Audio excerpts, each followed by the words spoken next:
This is my V6 and V8 experience sa LC76.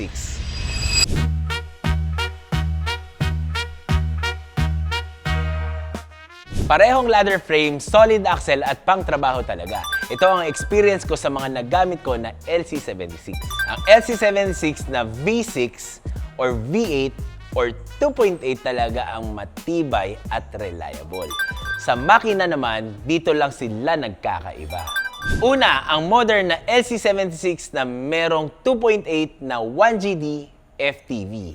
Ika nga nila, ito yung mga makina ng Hilux pero ang body niya 70 series. Pangalawa, yung V8 naman, though coming from manual transmission na i-convert ito ng automatic. Ito yung last version ng mga V8 engine. Like yung sa 200 natin, sila yung mga last edition din na naka V8 na Land Cruiser.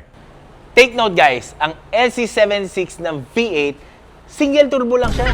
And lastly, yung V6 na 1HZ naman na non-turbo pero malakas sa hatakan at immortal sa makina. Kung hindi ka nagmamadali at gusto mo ng chill driving lang, itong makina ang para sa iyo.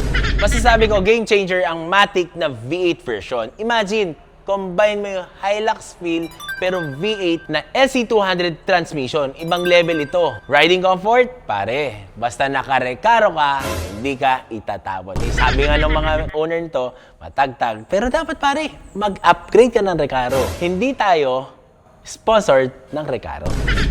So kung umabot ka sa video na to, comment mo kung taga saan ka para alam natin kung saan umabot ang video natin. Mapa V6 or V8 or 2.8 man na LC76an, isa lang masasabi ko, pareha silang reliable, maganda ang handling, expressway man or bundok, suabe. Sa makina, subjective ito sa mga tao, meron gusto ng V6, meron naman may gusto ng V8. Ang pinagtatalo na nandyan, pare, yung budget nyo. So ikaw, ano tingin mo dito sa LC76? Comment mo sa baba kung anong opinion mo sa LC76.